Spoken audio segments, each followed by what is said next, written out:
balinamu obuzibuzibu industry ya music industry oba entertainment industry erina challenges ezitali zimu empitirivu ennyo ezeetaaga okuba nti zigonjoolwa wali olina endowooza zozoowa ku nsonga eyo ng'ogamba nti mwetaaga abantu abalinamu kufumiitiriza n'amagezi n'okutegeera ku nsonga z'abayimbi twazzeemu okuwulira olutalo lwazzeemu okusituka ng'ate abayimbi baagala buyambi bwa nsimbi balina entalo zaabwe ez'okuba nti ziri mu bbo mu bufuzi mu bbo nga bbo mu bukulembeze bwabwe gwe ng'omuyimbi era nga omu ku bantu bwe bati bagoyambye ku bayimbi obaddeko mu music industry era nakati mwoli kiki ekigenda mu maaso era kiki ekyetaagisa ekigenda mu maaso oba ekyetaagisa nze nsuubira nti bandibadde bata abayimbi bate endongo bate music industry eddemu ekole olw'ensonga nti esente ze basaba oba ze bakwata ne babawa oluusi zituuka ate n'ekira nti abayimbi tebaali basabiriza tebaali babeega bali beekolera ne batasaba n'olwekyo nze nsaba ekintu kimu bate music industry naye problem gye tufunye nti oweekanga nga promota agenda otuuka ow'omukulu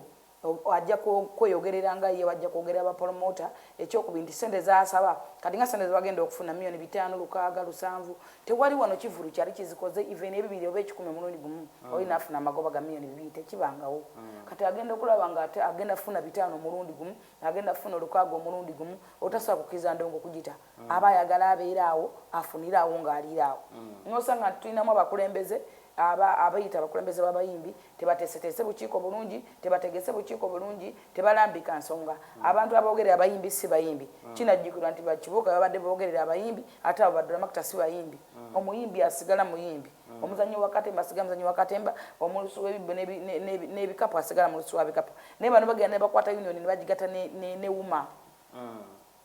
ne batandika okutwogerera nga ayogera si muyimbi tayimbangako ayogera tamanyi okusomoza muyimbi kwayitamu aye ne tufuna bannakigwanizi abeeyagaliza kati nga bamugema bakazibwe nti yajja kgenda yeyogereko nga yagamba nti abayimbi abato bawe billion wezi bazibawe poye muzeeyi ayagala buli sekita ayagala egene maaso walabe kijambako ng'akisobola ng'akikola wala kijambako ng'akikola so ne tufuna okusomoozebwa bwe kutyo nti n'abakulembera abayimbi batuukayo beeyogerera byabwe aga abayimbi bali ku muggalo babanja amayimbi baganya bate ennyumba bazibanja tebana kyakulya baweeyo sente bweziti so nga yeesabira ye oluzimuwa ng'afuna nga 5 6 nga batemaatema nga neta mugamenti tendongo kwa wana muga tendongo ezo sente zikolangako mu ndo ante kibalemeseza okutendongo bwe buno obukwakulizo obwa covid-19 obwateebwawo omuli okuba nti twewa amabanga okwambala masiki lulira twali twogera ku nsonga eno abantu bangi babatadde bazzemu ne bakola business nyinyo zizemu ne zikola buli abasinga bakola n'endongo bagite n'amabala bagateye olw'ensonga nti sente zebakwata ne bawa abayimbi ne bawa abamabala mpitirivu nnyo zigende zikola ebirala bate endongo bate n'amabala gaddemu gakole enough is enough olw'ensonga nti bwetegereze nnyo covid agenda ka eddagala lize alhamdulillah kitegeeza nti bizinesi bazite zigende zikole ekirala nti nze kyendabawo okusomozebwa okuliwo nti okuli mu ndongo tukyali ne kafiyo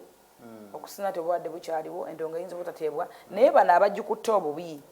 era ekirese okusomoza abayimbi bano abagikutte obubi abagenda ne babasabiramu esente mu mannya gaabwe ate ne zibatabatuukako abamu abalondemu so nze ndaba nti neno nammwe abayimbi temufugika abamu abayimbi nga omanyi nti nga omanyi abayimbi tetufugika kati abo balekere sobbe yakulembera abayimbi babalekere kalifa oba vision mada oba abayimbi tebafugika problemu yaffe weeri wonna era okukaana kwaffe wekuli okusomozebwa okuli nti obukiiko bw'abayimbi tebayita bayimbi kwerondera bayimbi beeronda bokka beekubira bokka obusimu ne beekuŋŋaanya akabondo kaabwe nze njagondageyo meeting mu gye walabe yalonda White Benda mpayo meeting emu yalonda Sophie mpayo meeting emu yalonda Cindy abaana b'entertainment wano baali babuuza ku White Benda ku nsonga z'abayimbi bamubuuza lwaki abayimbi temutuuza nkiiko kukuŋŋaana kwogera n'agamba nti abayimbi wobayita tebajja alimba kirango ki kyebali bataddeyo nti kiyita abayimbi kwewandiisa ne batajja mu WhatsApp group zammwe ezo eziriwanga nabo bagamba bugamiza nagambye fina banteeke mu group eyawuma baganyi just okuteeka mu group bagobamu abaana nga basobbe lwaki babagoba nze nabagambe banteeke just mu group yawuma baganyi baganye omuntu omuvubuka agikulya simanyi yani simanyi mukitakola sina muyimbi tayimbanga nako tasobola yayogerera abayimbi naye tosobola kukulembera abayimbi nga toli muyimbi kisinzira olw'ensonga nti ate nawe onoobeera omuyimbi jjukira okuyimba kisinzira enfaananayo kisinzira enfaanana n'ennyimirirayo nakugamba twetaaga abasajja abalina amaloboozi nga bakaputeni Michael Mukula twetaaga abasajja nga baketi promotions amanyi nti nsobola okukwata milioni 3 na bitala afiya abayimbi bakuvujjirira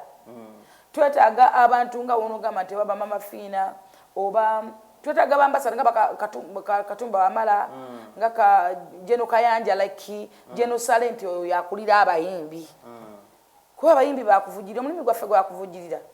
naye ate wadde omulimu gwammwe gwakuvujjirira ate omulimu gwaffe gwakuvujjirira naye nga tegusobola okukola essente ezo zotuvujjirira yes kasabita baamu nkokola kasabita naye bano balina obubondo bwabwe nze njagala obuuza Wycliffe Bend ani yamulonda era bakola dde olukiiko olumulonda that is one kati kuliko Sindi ani yamulonda nze nabagaye bugambi banteeke mu group ne Sam Mugaga batuteeke mu baganyi so be bamugobyeko lwaki bagobako abaana nga ate nabo bayimbi tolaba nti waliwo something wrong mubali abakulira abefuula nti batukulira ate nga tetubalondangako fiina ani yamulonda mwe ekibiina kyammwe mwali mukisetingawo mwateekawo amateeka agakifuga oba amateeka ekibiina kwe kirina okutambulira obulombolombo n'obukakulizo betwagala byonna okulambulula betwagala okulambulula olw'ensonga tulina sectors nyingi zetugwamu bwe tulemererwa mu wa tusobola okugenda mu union ne tulipotinga union netuleeza bwe tulemererwa mu union tulina ministry gye tugwamu eyaki information waliwo ya agenda waliwo ya tugwa mu ministry ya agenda lwakuba essaawa zino bagenza okukola nti music kati wamaanyi mu ggwanga era sector ya amaanyi esobola okuyambako n'okuwa abavubuka emirimu kati ministry ya ICT eyagala twegatako ministry ya tourism eyagala twegatako byonna bijja mu kuyamba oba mu kukolera awamu n'obumu naye ate bano abayimbi bo balabanga ministry ezigenda okubabba kiwanda wajja bo balabanga agenda obabba tuwali ICT wajja balabanga agenda okubabba so nga ate bagala kukwatizamu kubanga balaba nti abantu bangi bali mu sector ya music ate nga music asobola okukolera abantu ekizibu ekiviira ndowooza kyo ekyokuba nti omuyimbi obaga omutunuulira nga omubalamu ssente ate aba ayina bangi ab'okusasula nti omuyimbi kati nga mukyala Jennifer ayinza okuba nga ayina writer we bakusasula ayina amuvuga we bakusasula ayina babodegaadi abo bakusasulwa ayina gyasula abo bakusasulwa ayina famire nayo yakusasulwa abakwambaza obwambaza abakola cosmetics wo makeup biki bana babe bakusasulwa kitegeeza nti omuyimbi aliko abantu bangi abamuliko ku mugongo gwe kati eyo fame eyo responsibility eyo omuyimbi gyalina Wycliffe Bend gye yali agamba nti yeremeseza abayimbi okuvaayo okujja okutuula ku mmeeza bateese olw'ensonga buli omu si yebalemeseza tebayita bayimbi tebayita bantu teboogera nkiiko tebayita tekwegamba nti twabula n'omulamu ogw'enkizo titwalina abantu betwenyumirizamu nga wola abantu balagadi we bali bakamiliyoni babebekulu ba Bobi Wine bandibaddewo kuba bebavuka betusobola okusooka okwenyumirizamu ne bateekawo omukululo ogw'enkizo naye olaba nti n'abagenda mu parliament boogera ku music kyangayingira mu parliament yayogedde ku kigambo kya music Judith Sobire yali yayogera ku kigambo kya music Katolo wa muyimbi abadde ayogedde ku music kitegeeza nti ekyo kigende eri buli munnauganda alabe nti buli muntu yeefaako okutuula buli muntu yayagala yeekolerera nga ye bw'aba alaga nti ayagala nnyo abayimbi yali abogerere ki mu parliament bukyanga agendayo n'etteeka erinyigiriza abayimbi lyayita Kyagulanyi ali mu parliament yali wakanya yali yogerako yali commentingako oba Judith Sobire bwe yabeerayo alina kyakomentinga ku music kitegeeza nti nabo tebali lwedde kubeera kuyamba ku industry nga newankubadde yebaleese oba yebalaze eggwanga beekolera nga bo beerowoozaako nga bo kati saagala kintu kyesibeko ekyo tukifukasi tukiremereko nze kinja okusaba abayimbi kibe kimu nti obumu bwaffe gemaanyi twegatte tukolere wamu omulimu gwaffe tugutwale nga gwa muwendo tusobole okulaba nti tulina ekiganyulwa tuganyulwemu ate n'abatuyambako tubaleke bajje ku boodi abakulu muyambe mutya abayimbi abato abatandika obutandisi oyamba ani nga n'omwana omuto akulaga nti akusinga amaanyi osanga omwana yakayimba kapego bemesa avuma kamete temwetaagawo mateeka gafuga abayimbi nga si byakumala kyenkugambye nti kyali supposed bano kikola abalina okukikola bebo ba Bobi Wine bakamiliyoni bebekulu Kenzo kuba be baana basooka okukola abasooka okutunda ennyo mu ggwanga nga newankubadde waliwo basabata bachansi nalabega wa Queen Florence nabo bakola nnyo okulaga music w'eggwanga nti wamaanyi nnyo era weebali naye bw'osanga omwana ono ayimbye kapa egoba puusi abatayagala Queen Florence amulaba nga fala ate nga bali ba legend betwalabirako okuyimba ate laba kyaliwo kuba essaawa zonna bwokuba olimba lwa chance nalubega n'okuba n'olwa muyimbi ki tasobola kwenkana chance n'obateeka walina okola shows